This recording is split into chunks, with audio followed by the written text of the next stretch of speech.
Hello, today we will explore a bizarre story filled with money, conspiracy, love, and revenge. A story that, from its very first details, will likely send chills down your spine. To understand this case better, let's travel back to 2002 to the city of Makati, the financial hub of the Philippines.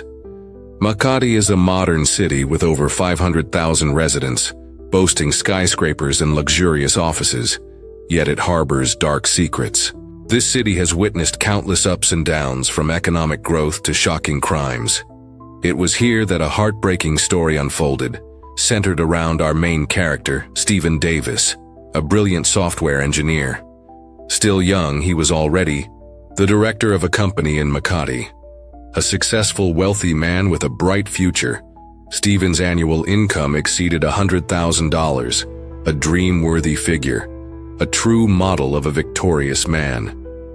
He was born on March 27, 1970, in Nottingham, England, in an ordinary family. Stephen was the eldest with two younger sisters. His childhood was somewhat mischievous, but overall, he was a well-behaved boy. The family of 5 lived happily together. However, tragedy struck when Stephen was 14. A car accident took his father's life. The immense pain transformed Stephen. The carefree boy seemed to mature overnight.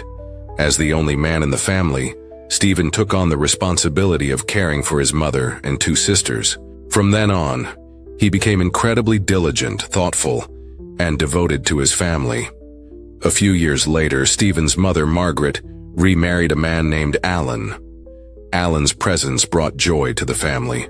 He got along well with the children, becoming a new pillar of support, allowing Stephen more time to pursue his passion, computers.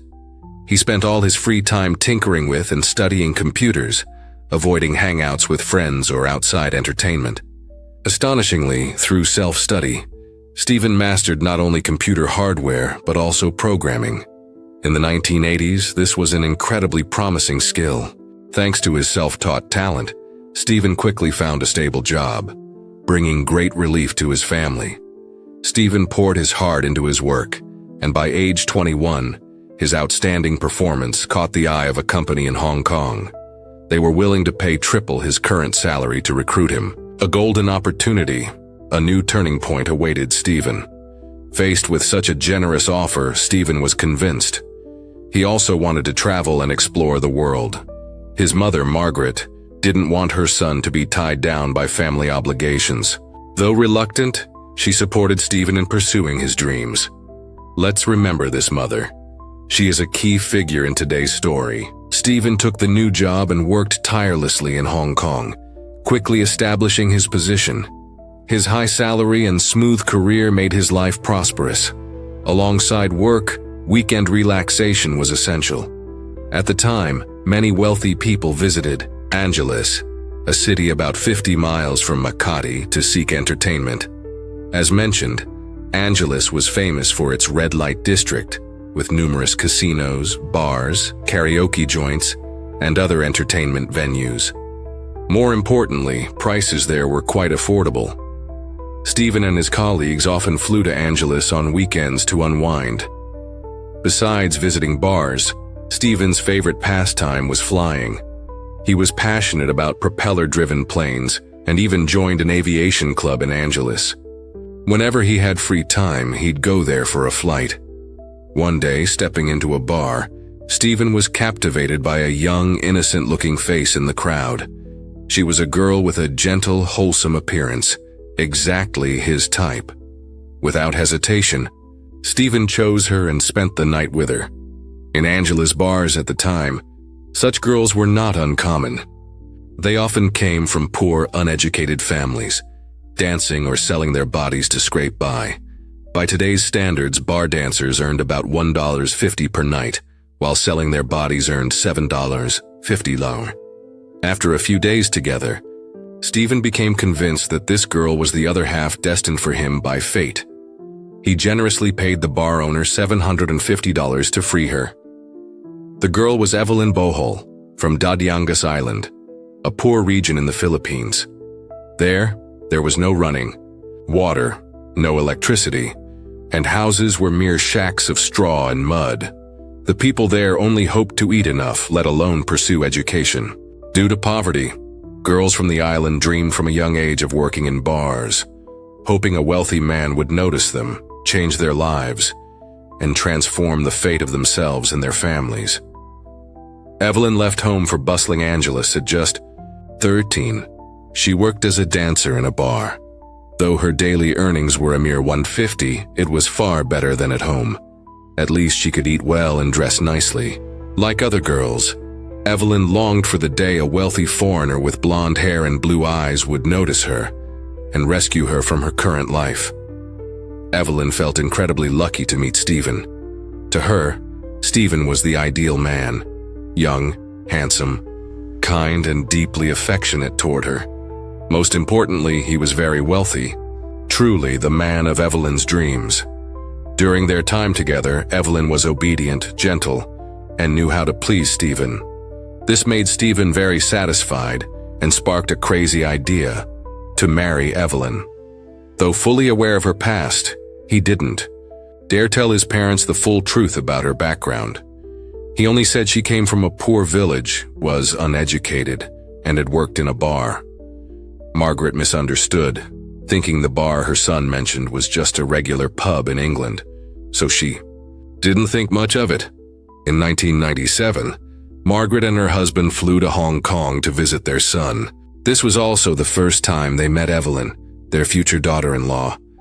Though Evelyn appeared obedient and polite, after a few days, Margaret felt little fondness for her. She saw that her son and Evelyn were worlds apart. One was a high-level computer expert.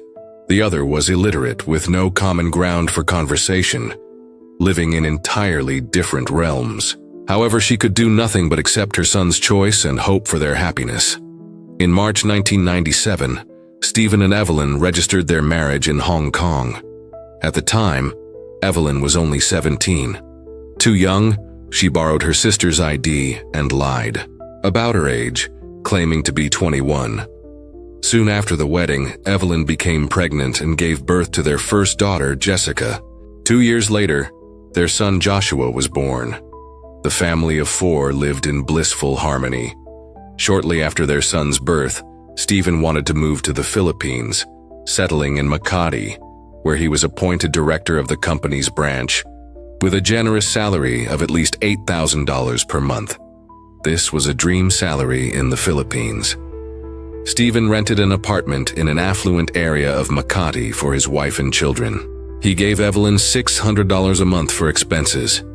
It's worth noting that this sum equaled the annual income of an average local. Additionally, he hired a maid to handle housework and childcare. The maid was Evelyn's sister, allowing Evelyn to live comfortably while staying close to family. Everything in Stephen's household ran smoothly. Evelyn barely had to do anything. In just a few short years, she went from a dancer earning $150 to $750 a day to a wealthy wife with $1,600 of monthly pocket money. Evelyn's family also benefited. Stephen sent large sums to her father, helping him buy a fishing boat and build the village's first brick house. It could be said that since catching the golden branch of Stephen, Evelyn and her family's lives changed in the blink of an eye, becoming the envy of their village. As for Stephen, his life was nearly perfect. A beautiful wife, obedient children, and a thriving career. However, human greed knows no bounds. A meticulously planned murder plot was quietly targeting him.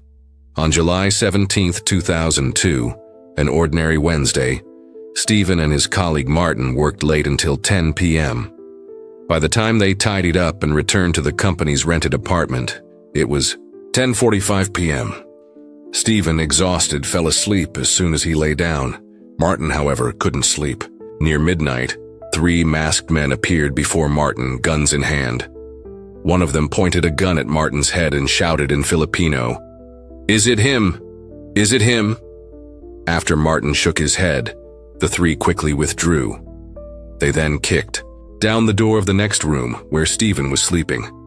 4 gunshots rang out, followed by the sound of hurried footsteps down the stairs, a car engine starting, and the vehicle speeding off, vanishing into the night.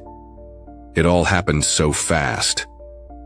By the time Martin came to his senses, it was too late. Stephen lay slumped in a pool of blood, no longer breathing. Martin frantically called the police. An ambulance arrived and rushed Stephen to the hospital, but all efforts were in vain. Martin tried contacting Evelyn, Stephen's wife, but it took 4 hours to reach her.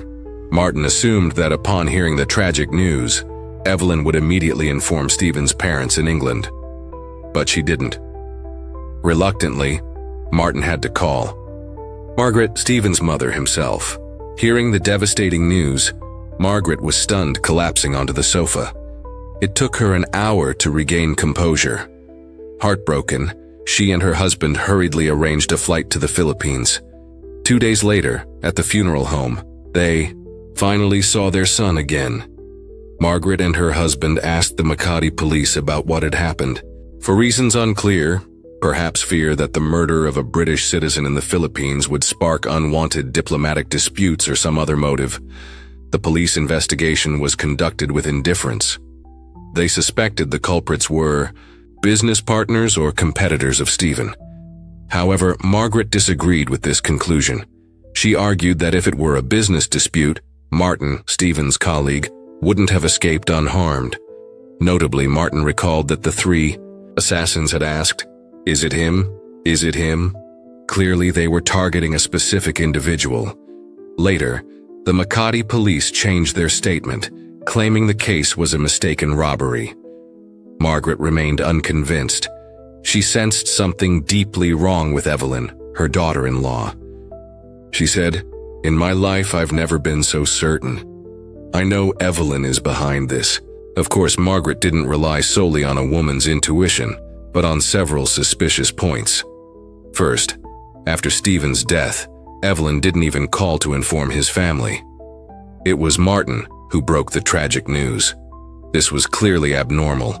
Second, when Margaret and her husband arrived at the funeral home, Evelyn didn't greet or comfort them, acting like a stranger. There wasn't a trace of grief on her face. The first thing she said was, "Have you met Martin? Did he say anything?" She even asked for money. This cold demeanor was highly suspicious. More notably, Evelyn inadvertently revealed that the killers had been in the apartment for 20 minutes and that Martin might have seen them. But the police had never disclosed details about this 20-minute time frame. So how did Evelyn know? Third, a few months before coming to the Philippines, Stephen had a habit of recording everything with a camcorder. Margaret had inadvertently captured footage of Evelyn secretly making phone calls behind others' backs, sometimes locking the door. At the time, she felt something was off, and now, in hindsight, it seemed even more suspicious. Fourth, before his death, Stephen had called his mother and said his marriage was in trouble. Evelyn only cared about demanding and spending money, even stealing money, neglecting housework and childcare. Fifth, while sorting through her son's belongings, Margaret found a pawnshop receipt dated 2 weeks before Stephen's death. The pawned item was his wedding ring, and the pawner was Evelyn. Sixth, when Margaret tried to pay Evelyn's rent, the landlord revealed that Evelyn frequently invited friends over while Stephen was at work, causing noise and disorder. The landlord even wanted to evict them. All these clues suggested Evelyn was hiding something highly suspicious. However, when Margaret presented her suspicions to the Makati police, they dismissed them, saying the evidence wasn't convincing enough and was merely speculation, insufficient to warrant further investigation. In reality, with crime rampant, locally, robberies, thefts, and sexual offenses occurring daily, the police lacked the manpower to thoroughly investigate each case. Seeing the police's apathy, Margaret turned to the British Embassy in the Philippines, but strangely, the embassy was equally uninterested. Perhaps they were too accustomed to this chaotic situation and knew intervention would be futile. They advised Margaret to leave the Philippines and return home. Hearing this, Margaret felt utterly hopeless. In a strange, chaotic city where even The authorities refused to intervene. What could a frail woman like her do? Perhaps this was why the culprits dared to act so boldly. But Margaret was not just a frail woman. She was a mother.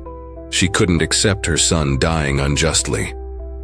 Even if the whole world turned its back, even if she was alone, Margaret was determined to uncover the truth so her son's soul could rest in peace.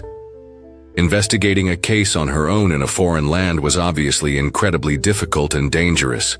Locals warned her.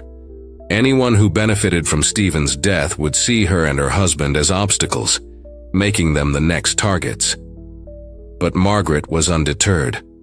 From that moment, she was no longer a weak, grieving woman, but a mother burning, with a desire for justice, determined to bring the culprits to light. With a notebook, a recorder, and other tools, she began analyzing the case like a true detective. In her notebook, she wrote, "Why was Evelyn so short of money? Where did her money go? Who was she secretly contacting? Was it her lover? Who were the men she frequently invited to the house? Could they be the killers?" Though her approach was clear, investigating alone was obviously impractical. So Margaret spent a significant sum to hire a local private detective to investigate, Evelyn secretly tailing her 24/7. She also actively contacted Evelyn's family, friends, and relatives. The method was simple: money for information.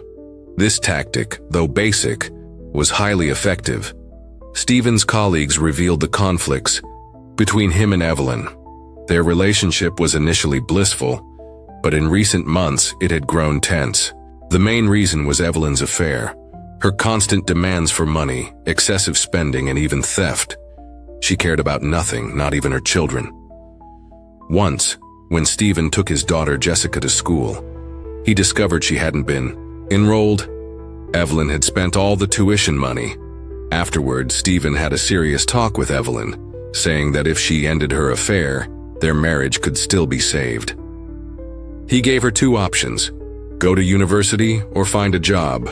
But Evelyn, accustomed to an idle lifestyle, refused both. Ultimately, Stephen had to cut her allowance. This was a risky decision. Colleagues warned Stephen to be cautious, as Evelyn might act recklessly. However, Stephen remained calm. The conflicts between them grew increasingly irreconcilable, and Stephen decided to live mostly at the company's apartment, rarely returning home. Another crucial clue was that Evelyn was closely involved with a man named Arnold Adderay. They were often seen embracing. He was likely her lover. Meanwhile, after weeks of surveillance, the private detective discovered two men frequently sneaking into Evelyn's house. One of them was Arnold. The detective captured clear photos of them. With these clues, the police were now highly proactive and swiftly arrested the two men: Arnold Adderay, a security guard, and his fellow guard, Alexander Dagamy. Ironically, due to budget constraints, Margaret had to cover the travel and fuel costs for the police to go from Makati to Angeles for the investigation and arrests. After the two suspects were detained, Martin, a key witness, went to the police station. He immediately recognized them as the attackers from that night. With Martin's direct testimony, on August 16, 2002, Arnold and Alexander were charged with murder. It seemed the case was closed with the capture of two killers, but the matter was far from simple. A kind-hearted police officer told Margaret, "A Western man marrying a Filipino woman also means marrying her entire family. If something goes against their wishes, that docile kitten can turn into a ferocious tiger. Be careful." Meanwhile, the British Embassy issued a final warning, urging Margaret and her husband to leave the Philippines quickly, or they risked retaliation. The embassy learned that before becoming guards, the two suspects had ties to local criminal groups. They might target Margaret. If she were harmed, there would be no plaintiff and the case would fade away. After careful consideration, Margaret resolved not to back down. However, she was concerned for her grandchildren's safety. While agreeing with the embassy to return home, she secretly contacted Evelyn, offering her money in exchange for letting granddaughter Jessica go on a week-long vacation. For the money, Evelyn agreed and handed over Jessica's passport. In September 2002, after over a month of grief and anxiety, Margaret and her husband finally left this city of sorrow, returning safely to England with Jessica. Though 2 killers had been caught, Margaret hadn't given up, as the third assassin remained at large, and the mastermind in her mind was still free. But she could no longer return to the Philippines. The embassy had warned that if she did, she'd face life-threatening danger and wouldn't be allowed entry. Moreover, taking Jessica to England under the guise of a vacation had infuriated Evelyn, who sued Margaret for kidnapping. If Margaret returned to the Philippines, she'd likely be arrested upon landing. Margaret reasoned that even if she couldn't go to the Philippines, she could still do what she wanted. She emailed British MPs, lawyers in England and the Philippines, the British Embassy in the Philippines, and anyone she could think of, hoping to pressure the Philippine police into thoroughly investigating the case. Of course, Margaret didn't halt her own investigation. She continued paying the private detective and contacting Evelyn's friends and relatives. Whenever the Philippine police needed to pursue a lead, she covered fuel and other expenses. All this was extremely costly, but Margaret didn't care. When she ran out of money, she was ready to mortgage her house. Margaret also wanted to bring her grandson Joshua to England. When Evelyn learned of this, she was furious. "You stole my daughter, and now you want my son too?" Through an intermediary, she told Margaret that Joshua would meet his father, Stephen, before meeting her. This was clearly a threat. It heightened Margaret's fears for her grandson's safety. She sought ways to indirectly gather news about Joshua through Evelyn's friends and relatives. You might wonder why Evelyn's friends and family helped Margaret. On one hand, they were paid, on the other, they despised Evelyn. Many had become her enemies because, after becoming wealthy, she looked down on her poor relatives, treating them poorly in both words and actions, earning their resentment. After relentless efforts, a relative of Evelyn finally revealed to Margaret that Joshua was on Dadiangas Island with Evelyn's parents. Margaret immediately contacted them. In truth, Evelyn's parents were already dissatisfied with their daughter for losing Stephen, their money-printing machine.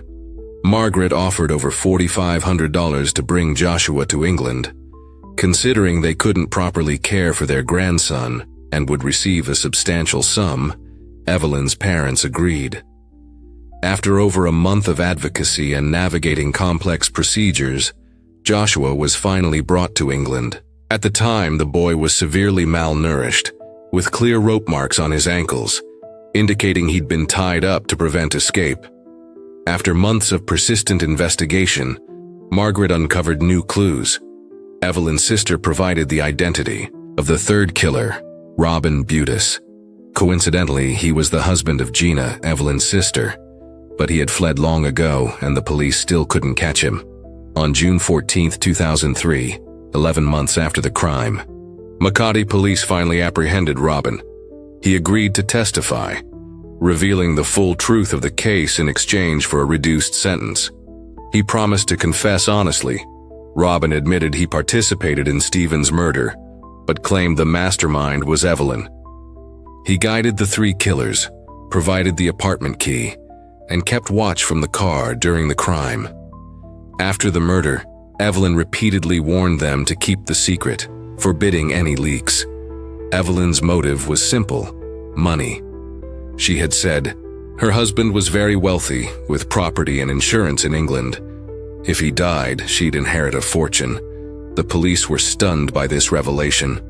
In November 2003, with Robin's testimony, Arnold and Alexander, who had been detained for nearly 14 months, were finally brought to trial. Robin's wife, Gina, Evelyn's sister, also decided to testify. She confirmed that her sister indeed had an illicit relationship with Arnold, as Evelyn had told her.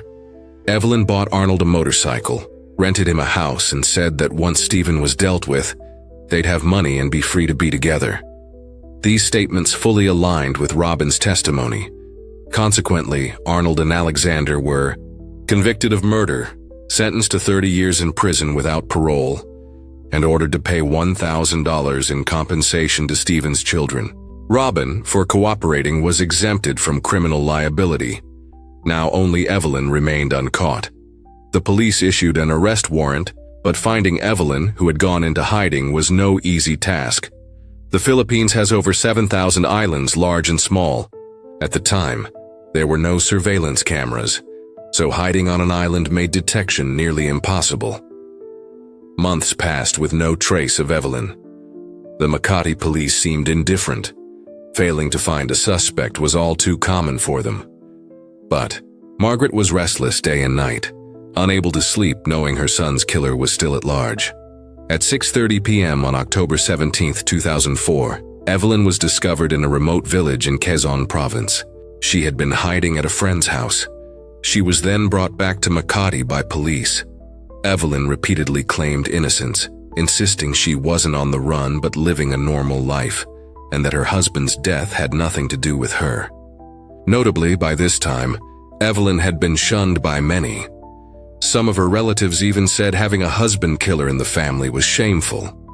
While detained awaiting trial, only her father visited her. No one else cared about her fate. During the trial, Evelyn steadfastly denied the charges, claiming innocence and an alibi. But no matter how she defended herself, it was futile. The police had ample evidence, summoning 14 witnesses and presenting an airtight case. Evelyn, despite claiming an alibi, couldn't produce a single witness. On November 25, 2004, the day of the verdict, Margaret and her husband traveled to the Philippines once more, thousands of miles away, to witness the final judgment. In Makati's cramped courtroom, as Evelyn was escorted in, she remained calm, seemingly unworried, not even glancing at Margaret, and her husband seated nearby. However, when the judge declared Evelyn guilty of murder, sentencing her to 40 years in prison without parole, her expression shifted to shock. For a long time, Margaret had never wished for Evelyn's death penalty. She was satisfied and comforted by this outcome.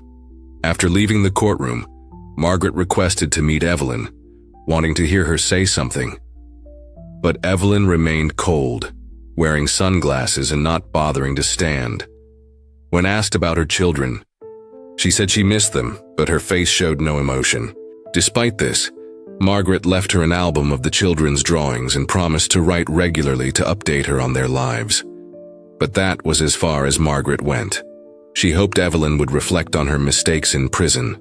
Looking back at the entire case, Evelyn had achieved success and risen from poverty, a true winner in life.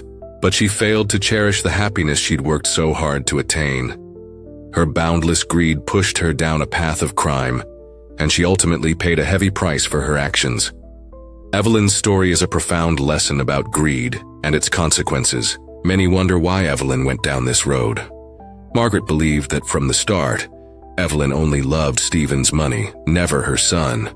In Evelyn's eyes, money trumped everything. Such people are extremely dangerous, willing to do anything, even murder or arson, to achieve their selfish goals. Margaret's transnational quest for justice garnered widespread attention. Her story was covered by numerous newspapers, praising her as a courageous, resilient mother. Without her persistence, this case might have been buried, and the culprits would have roamed free. In fact, the 14 witnesses who testified and those who provided Margaret with information faced threats. Some even had to relocate multiple times. This shows the culprits wielded real influence. Fortunately, the case gained international attention, was taken seriously by the police, and was fairly tried.